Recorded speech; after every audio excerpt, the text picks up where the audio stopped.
for cold, hard sports talk with your hosts, Ty Gore, Matt Barrett, and Jake Woods.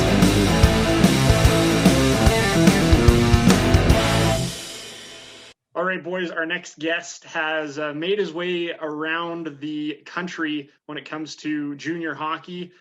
Former BC Junior B player for a few years, Manitoba Junior Hockey Leaguer, Saskatchewan Junior Hockey Leaguer, USHL, and now a U Sports goaltender as well. This is Noah Giesbrecht, who is a good friend, former Melfort Mustang as well. Geezer, how's it going, man? Not too bad. Thanks for having me on the pod. No problem. I mean, we met when you came to Melfort in 1819, but we'll go back a little bit to your early days playing hockey out in BC. Originally from that area, played a few years of junior B out there. The PI, the KI, the VI. What made you decide to do that at a young age as opposed to playing like AA or AAA out there? Yeah, I kind of been all in all three of the junior B leagues in BC, seen it all. I think I was 15 and I just had an opportunity to go AP with a junior B team called the Langley Knights, and it would kind of just went from there. End up playing 9 games or something like that, and then headed over to Vancouver Island and the KI. So kind of been all over from that, but got into it younger for sure.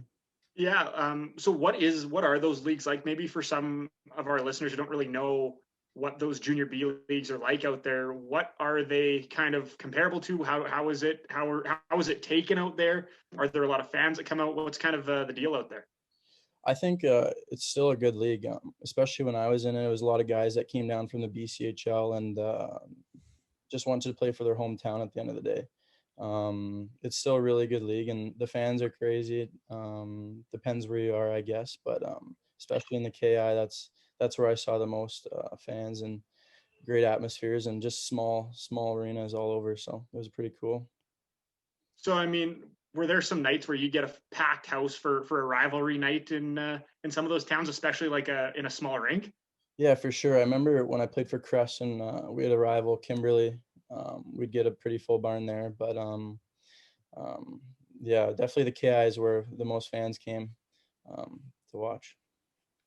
How would you compare like the hockey from league to league there? Is it all pretty much the same caliber, or is there sort of a tier system there? I think they're all very similar leagues. They're all the same type of caliber players because they all play the same championship at the end of the day.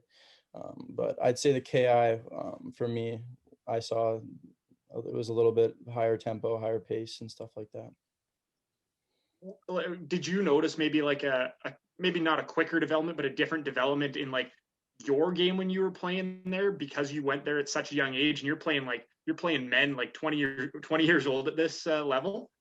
Yeah, I think it was good for me because I was 15 when I first came into it, and playing with 20-year-olds is a pretty big eye opener.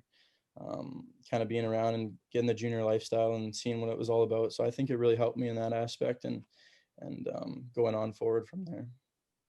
Was there a welcome to junior hockey moment when you were playing there? Was there kind of a moment where you're like, holy crap, like I'm really playing junior hockey now? Yeah, I think I always used to grow up watching junior B. Like the Abbotsford Pilots is a team that I grew up watching. I'm from Langley, so they were 20 minutes away, and I knew a couple guys that were older than me go there. So I was putting on the jersey for the first time was an eye opener. I was like, it's really happening and stuff like that. But yeah, that was probably the first time, and fans coming in to watch. It was pretty cool. And then 18-19, you managed to find your way to the OCN Blizzard, Yeah. way up north in Manitoba, for those who don't know. Very passionate fan base up there. What brought you to OCN and play for the Blizzard in the MJHL? That's a long story. We've got time. That's a long one. In the off season of that year, I didn't sign, but I got a verbal commitment from Winkler Flyers that year. And so I was training all summer to go there. I ended up driving there with my truck because I was pretty sure I was on the team and stuff like that.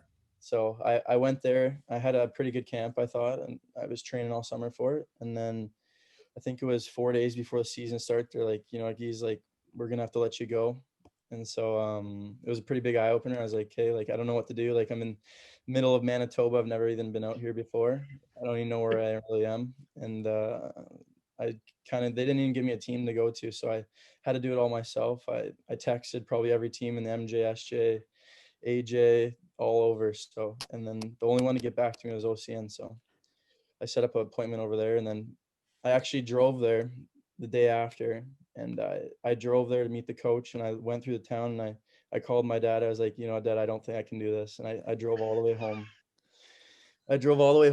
And then I got home, and I was trying to find a team closer to home, and I couldn't find one. So OCN was like, if you still want to come, we'll fly you out. So ended up going over there, and it turned out to be the best thing that happened to me. So was there like a little bit of a culture shock when you drove through the town? Because I've heard stories, OCN's kind of split into two. There's the First Nation Reserve there, and then there's the town as well. So was there a little bit of a culture shock there?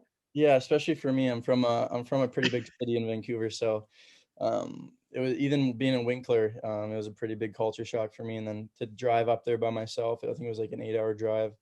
I drove up there, and I was like, I don't think I can do this. And so I drove home in 2 days from Manitoba, so I was pretty determined to get home and just get home. Just was homesick at the end of the day, but yeah, I ended up going back. So You ended up finding a nice groove there, 35 games, 323 goals against, and a 919 save. And at the time when you got traded to Melfort, you were leading the league in minutes played, I think. Like, did you just find like this groove, they let you play, and you just kind of figured it out as you went? that's another one. I was fortunate enough to have a good coach, and I was 19, rookie, and I just wanted to play at the end of the day. And he ended up playing me 35 games in a row. So in a row there, you played 35 in a row. Yeah, so I ended up playing, like, starting every game I dressed. So there's one game I think I tweaked my groin or something. I didn't dress, but other than that, I played 35 in a row. Started. Holy crap! You have a good Do you have a good relationship with your backup that season? Yeah, he was actually pretty supportive about it. He was a good guy. I still remember this day. He's a sass boy, but yeah, he was a good guy, and he understood, like, we were on a lower end team, so, and their coach just kind of rolled with it. But and then trade deadline comes around, and OCN's out of the playoff race, and the Melfort Mustangs come calling to bring you there for their playoff run. What was getting traded like at the deadline? that was crazy how that went down too. So I knew I was getting traded, but I didn't know where. So me and this guy, or a teammate of mine, James Maxwell, we were in the coach's office 2 hours before the deadline, and our head coach got fired. So we were like panicking. We're like, we're staying here. Like, we're not gonna get a experience playoffs. And I think it was like 10 minutes before the deadline, they're like, "Hey, Gies, we got a spot for you in Melfort. We're going to finalize it." And then they couldn't figure out how to finalize it. So it came down to the wire. But after that, it was pretty relieving. And I was just excited to get to Melfort at the end of the day. So, like, it was probably seconds before the deadline. It's one of those, like, TSN Trade Center moments, eh? It was one of those moments where I was like, this can't be real. Like, our coach just got fired 10 minutes before the trade, like 2 hours before the trade deadline, or something crazy. And then the coach that got put in didn't know how to finalize the trade, so it was just kind of a gong show. Holy. Well, what was that like whole day like, where it's like, okay, you're probably getting traded? Were you working during the day? Were you with any of the guys when it got to, like, crunch time? Yeah, I was sitting at the rink all day. So we spent the whole day at the rink. They were kind of going over options of where they could potentially move me, and I kind of just told them, like, I don't really care. Like, I just want to go experience playoffs. I'm a 19-year-old rookie, and so I was pretty anxious. But I knew the other teammate was getting traded too, so we kind of hung out in the dressing room all day, and it was kind of, yeah, it was an interesting day, full of mixed emotions for sure. Do you know where Maxwell ended up going? He was actually supposed to come to Melfort, so that was another thing. He was in a package deal. Oh. And then he ended up going to Winnipeg Blues last minute as well. So. Wow. Yeah. Now imagine how things would have changed if that was the case. Yeah, he was a good player too. So he was really good. And come to Melfort, you and Sean Parkinson form, I would say, probably the best goaltending duo that the league's seen in probably the last 5 years. 10 games, 912 save percentage. The team starts picking it up and make third place. How much fun was that run as you head into the playoffs? the regular season. You're this fresh kid coming to Melfort. This team's loaded, ready to go. What was getting here like and going through that? It was at the end of the day, it was just so exciting. It was just so fun, like coming to the rink every day and having such a loaded team at the end of the day. It was just so fun through thick and thin. Like we went through our spurs, but it was just a great time. And you and Parky were kind of the big duo. What was your relationship with Parky like throughout the, I guess, regular season and the playoffs, as you guys kind of split time a little bit? Yeah, no, it was definitely a close relationship. I think we both wanted the best for each other and the best for the team. So it was just a healthy competition at the end of the day, and it ended up making us play better. I think, like work ethic and everything. So. And the playoffs, we've talked to two former guys on that team already, Kyle Schneider and Alex Rondeau. We'll ask about those guys in a sec. But that playoff run to the finals, your stats speak for themselves. 912 save again, 298. Although those numbers can be a little inflated with a couple games against the Battlefords that didn't go well. We don't have to talk about that. Yeah. But how much fun was that playoff run? Yeah, it was so much fun. Like especially going into rinks and just knowing like we're a pretty confident team and just confidence everywhere. But yeah, Battleford was a different story, and it still stings talking about it to this day. So it's a touchy subject, but yeah, it was overall just so it was just so fun throughout the whole entire playoffs. The one game that sticks out, we asked Rondi about this game. Game 6 against the Estevan Bruins in Estevan. That series was wild. We'll try and find the video of it on Twitter to post it. But you made arguably one of the best saves I've ever seen in person. The stick save. What do you remember from A, that game, and B, this save? Yeah, I remember that game. I think 4 days before that game, taking it back, I got food poisoning in Estevan, and Oh yeah, it wasn't. I think it was like low. We kept on the down low, like what kind of happened. But I remember in the hotel before the game, it was the sickest I've ever been in my life. Like I've had mono, I've had it all, and like I was just in a battle, and like I went down in the room. I think it was the game 2 games before that. I went down the room and I told Blevs like I can't dress. Like I actually can't dress. And I remember staying the night in Estevan that night because Blevs got me a hotel because I couldn't even bus back with the team. So I ended up getting my billets to drive me all the way back to Melfort practicing, and then we came back to Estevan the next game, and I was pretty determined to come in and have a solid start and show up, and that's what kind of happened. And our team played well in front of me, and that save topped it off, and it was just a crazy series in general. So it was, for those who are obviously listening, can't see the save, we'll post it on our socials, but it was kind of a backdoor play, diving across, gets it with the stick.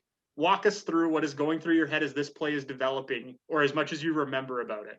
I think it was a tie game I think it was yeah. third or second period. I'm not sure. It was pretty late. I think it was the third period, and they had a power play. I remember, and we were pretty gassed, and like they had all the momentum. It was pretty scary, and remember they shot for a rebound far pad, and they ended up on the guy's stick back door. I kind of just threw my body in the back, and I was lucky enough to get it with my paddle, and I think 5 minutes later, I think it was Ball or Albrecht went down on a breakaway and scored and sent us to the finals, which was pretty crazy. It was crazy. Do you remember which defenseman blew the coverage? We're gonna out whoever it was. I don't want to call it out, but it might have been Caddy. I don't know. It might have been Caddy. It might have been Caddy or even Rondi. I'm not sure. Poor Rondi. But yes, it was Justin Ball who scored the tying goal. I believe it was like 3 or 5 minutes left in that game. Yeah. And you guys go to the final. So we won't really talk about the final too much, but do you have, since we're talking about your stint with the Mustangs, do you have any good stories about Alex Rondeau and Kyle Schneider that you can tell all of us? Yeah. Got a bunch. I mean, there's so many memories we had on that team through playoffs and stuff like that. But I remember Schneids I don't even think he warmed up before warm-ups at the end of the day. I think he just stood at the red line and tried to get in the other players' heads all warm up. But both those guys are just characters. I mean, just overall team morale guys. I don't know of any funny stories off the top of my head I can even say, but I just remember Schneids and Ronnie being overall good guys in the room, and pretty funny guys. Do you have any other good stories from that whole team in general that stick out to you? Oh, there's a bunch. I mean, I remember my first awakening. I was in Sask was when I think we were getting together all the guys, and they pulled out a horse taser, and I was like, I'm really in Saskatchewan right now. Like, these guys are horse tasering guys. Like, where am I right now? And I'm a city boy, and these guys are pulling out this big taser stick. But yeah, that's one that stood out to me for sure. Was that all part of the man tracker stuff? I don't know. I think it was just random. I think Dan, our assistant coach, had it or something like that, and ended up tasing each other. So we thought that'd be pretty funny. Shout out to Danny Myers for that. We've heard his name on the podcast a few times. Oh, that's hilarious. I don't remember hearing about that, but did you ever get it done to you? Yeah, I remember me and my billet bro did it to each other. Me and Andy did it to each other, and I went home. I was like, I can't believe we just did that to each other. Like, but yeah, it was that's when I knew I was in Saskatchewan for sure. Jeez. And that off season, your rights were sent back to OCN, but you end up going to Muskegon in Michigan in the USHL. How did you determine to go there? Was there a couple teams calling? What was kind of the thought process in that offseason? Because that's obviously a huge offseason for you. Yeah, definitely. I mean, I think it was through playoffs. I was talking to Tri-City in the USHL, and they wanted me to come to their camp in Vegas in the summertime, which I wasn't gonna say no to. So I went out there, and I ended up having a great camp. Like I think I was just in a rhythm or something from playoffs. Like I felt good through all the playoffs and that whole season. And I went there and played the same way. And they ended up offering me a spot out of camp. So I initially signed with Tri-City, and then I went back there in August, and I think it was like 3 days. We were supposed to go on like a 8-day road trip to Pittsburgh, and I got the call, and they're like, we're flying you. We just traded you to Muskegon Lumberjacks in Michigan. I was like, I didn't even know where Muskegon was at the end of the day. I was like, okay, I guess I'm going again. Like, here we go again, like another journey. But yeah, I ended up getting traded there, and ended up having a good time. And at the end of the day, it was a great experience. What was the biggest, like, was there a big change or a big shock in the play and like the hockey that was there, or even just like being in the US and being in like Muskegon, Michigan or whatever? Like, was there a big shock with that? I think the biggest shock was being in Nebraska. It's right by Omaha. It's like an hour out of Omaha. And I think almost every person in that city carries a gun with them. It's pretty crazy. I remember my billets showing me their house, and they had 52 pistols in their cupboard. Like, it was pretty surreal. But that league overall is crazy. It's just so skilled and such a league at the have on over there. Sorry, because you were cutting out there for a sec. That's okay. We'll fix that. No but yeah, so you're in Muskegon, like the numbers, you look at the stats, whatever, but things are going okay. And then the Portage Terriers, the loaded Portage Terriers that season come a-calling. Yeah. What brought that on? I know OCN probably shipped you there, and then were you like, okay, these guys are hosting the RBC Cup this year, time to go win a ship? Yeah, that was crazy. I remember I was playing in Muskegon, and I was doing my clearinghouse stuff for NCAA, because I had a bunch of NCAA offers at the end of the day, and I couldn't get through clearinghouse for NCAA. So I couldn't even commit to a school because I was missing, I think it was weird because I did a hockey academy when I was younger, and I ended up missing two classic core courses. So I couldn't even go to school in the States. So that was a pretty tough pill to swallow at the end of the day. But I was like, okay, well, I can't go NCAA, so I might as well go for a run. We had a pretty young team in Muskegon. It was a really young team. I was only 20-year-old on the team, and I knew a bunch of guys in Portage, and I told OCN I'll report to Portage if they traded me there. So it happened, and I was pretty excited to go over there. Well, that team was stacked. You just go down the list of guys if anybody looks on that on Elite Prospects. Former first overall SJ pick Austin Flaman's on that team, and there's just Owen Murray's there as well. But 12-4 record regular season, 925, 186, like just was that team just so loaded and you could almost just like sit in the net, stop the pucks, and let the guys do the work? Yeah, it was a pretty big culture shock, especially going there too. I remember going in, getting used to having 30, 35 shots a game, and then you go there and you're getting 20, 25 shots a game and posting shutouts every second night. It's pretty surreal, and it's that team was just loaded top to bottom. Like it would have been so cool to experience RBC and even go through forward in playoffs. But the team was stacked for sure. Like, do you remember, was there like a certain guy on that team that stood out to you like, holy crap, like this kid's like legit? Or like, was there one player on that team that you looked at and was like, wow? I think it's almost like every single guy in that team was the same. Like all of them either came down from the WHL like to play for us. Like I remember Lane Totter, like he was a 3-year veteran for Calgary Hitmen, and he just wanted to come play for Portage to go to RBC. And Kobe Morriso was 9th overall in the WHL draft. Owen Murray's now in the USHL. Like that whole team was just top to bottom. There's good players. I can't name one that stood out because they all stood out at the end of the day. And you start the playoffs, things are going well. Because there was a big overtime game in that series, that first playoff series. Yeah. If I'm not mistaken, it's one of the longer games that has been played in the MJHL. Am I correct in saying that? Yeah, I think we went to second or third OT that game for sure. Yeah, and that was another crazy game and a crazy rival, because I think Dauphin was I think Dauphin at the end of the day was the second best team in the league, and we ended up playing them first round, so it was a pretty good test for us. But that game it was 0-0, I think, going into third OT. It was pretty crazy. Like, you were in net for that game, obviously. How just like wild was that? Like, you're basically looking at the other side of that to the other goaltender, like, okay, who's breaking first? Yeah, and I ended up actually, he was my goalie partner in the KI, so it was pretty cool to play against him in that series too. And their fans, I was in Dauphin, and their fans are just wild as well. That whole MJ fan base is pretty crazy, and it was pretty crazy over there. So your goalie partner when you were in the KI with Creston, yeah, was there like a little bit of like the Creston Valley people must have been all over that when they found that out, hey?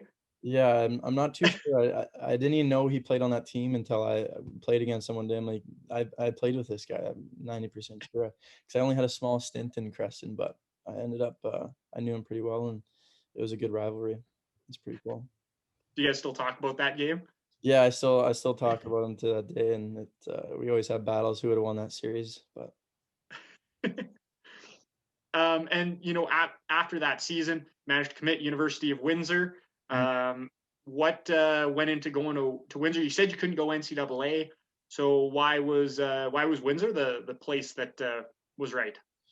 I think at the end of the day, I just was looking for somewhere I'd get games in, and I know CIS is a good level. It's a lot of major junior guys over here, and Windsor called me, and a couple other schools called, but this was a place where I'd come and play the most games and try to get the most ice time possible, and go from there. And it's a good conference as well. And a guy on Portage, Logan Christensen, he committed here with me, and we thought we'd just go together. And well, if you're going to play more games, well, you haven't played too many, unfortunately, right now. Is it just a lot of like, are you guys being able to practice right now? What's kind of the deal that you guys are going through right now? Yeah, we're practicing 3 times a week here, so we're pretty busy, and then working out twice a week. It's a pretty busy schedule, and juggling school as well. Have been out of school for 5 years, so it was a pretty big eye opener to hit the books again. But yeah, we're keeping busy and just focusing on next season and what's ahead of us. Awesome. And just through all your time, we'll kind of challenge you here. You played in the USHL, you played in a whole number of leagues, played with a number of teams. Was there one player that you went against, maybe even played with, that was maybe the hardest to stop in practice or playing against them or anything like that? Was there one player or maybe a couple players that were like just a head and tails above everybody else that maybe you had trouble stopping the puck from?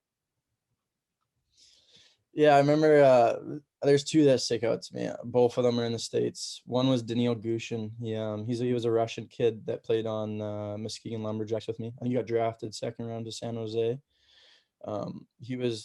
was an 0-2 and I was a 99, and he was incredible to watch, and like just how hard his shot was and how sneaky his hands were. Like if he's coming down a shootout on you, like the stuff he pull off was ridiculous, and you just make you look silly sometimes. But and then another one was Luke Hughes on NTDP.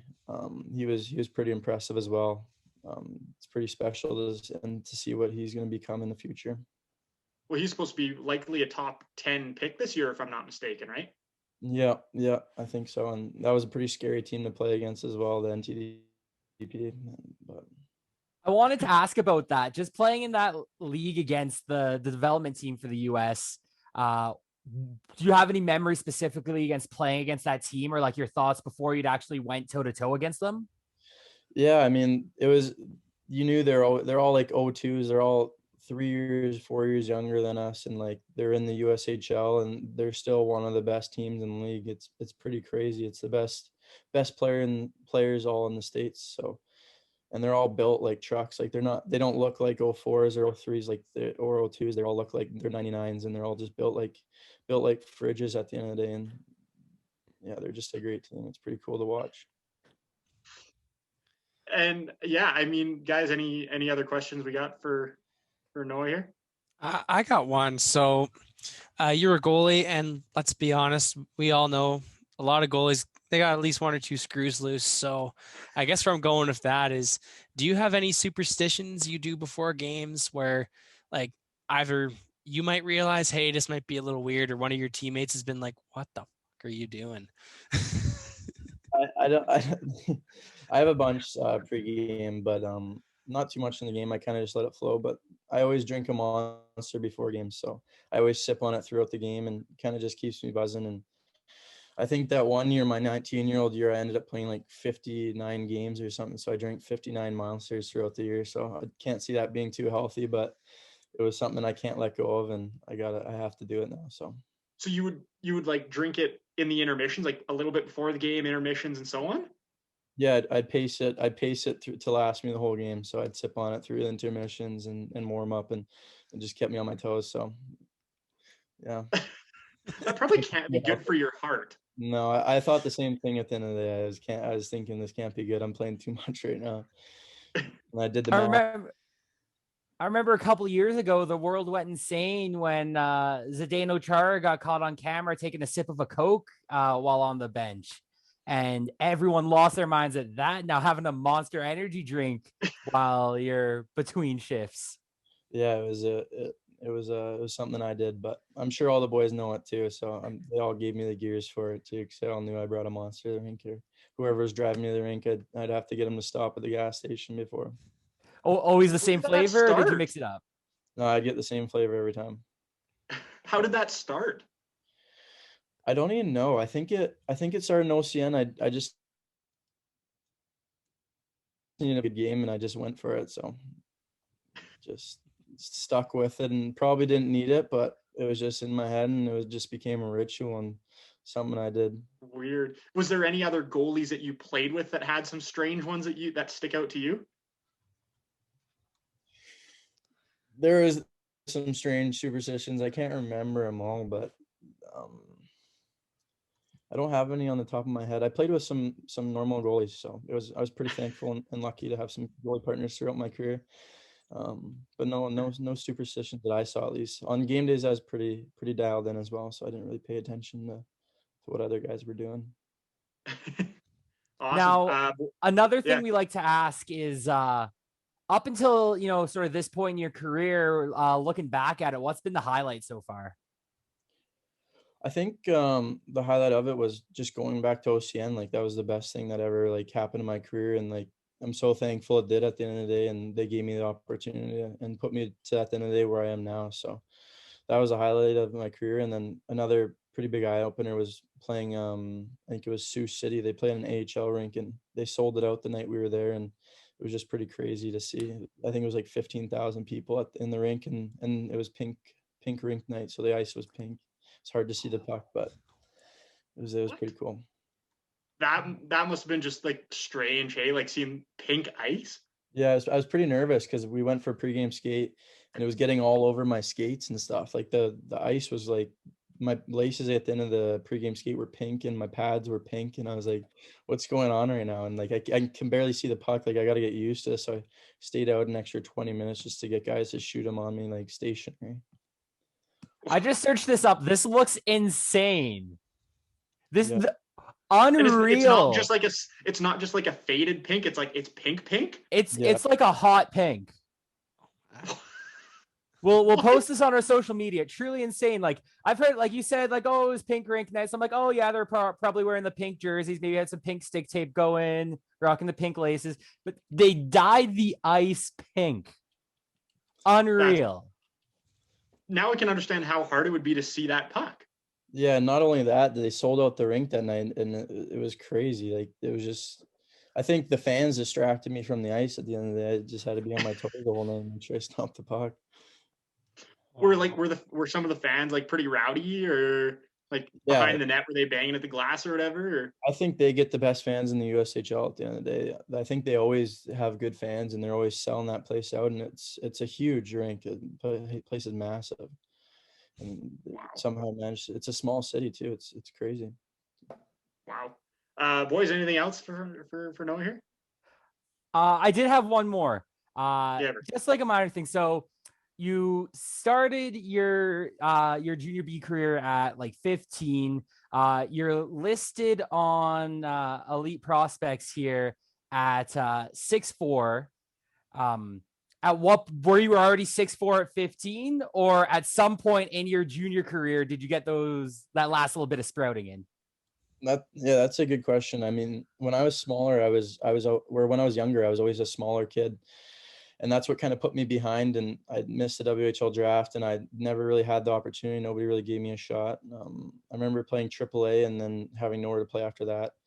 And Langley gave me a shot, and I kept growing as I kept playing, and I ended up, I don't even know when I really hit my peak of height, but I ended up being 6'4" at my second year junior B, and I was just thankful to hit it. But I was always a smaller kid. I was always the smallest kid, or medium height, so height really helped me, and was just a late bloomer. Did you notice anything about your on ice play? Like, okay, I can sit back a little deeper in my crease now. I don't need to be a stride and a half out to cut down the angle. Yeah, that's something that's definitely an advantage as well for taller goalies. I think someone who really helped me work on it was Wade Flaherty, as the Winnipeg Jets goalie coach I worked with in the summer. And the 19-year-old year, he just told me, like, he trains Hellebuck, so he just taught me how Hellebuck played and how he uses his body. It's so much easier and so less movements and less holes at the end of the day. It's pretty cool how there's so many little aspects to it and how I can use it to my advantage. Gorzy? I'm good, man. But yeah, just thanks for coming on. Thanks for taking the time to come and talk to us and tell some stories. Yeah, no worries. Yeah, no, this was a lot of fun. Thanks for doing this. Best of luck in Ontario there. We'll be following along. Thanks for coming on, and stay safe and keep stopping pucks. I will do. Thanks for having me, boys.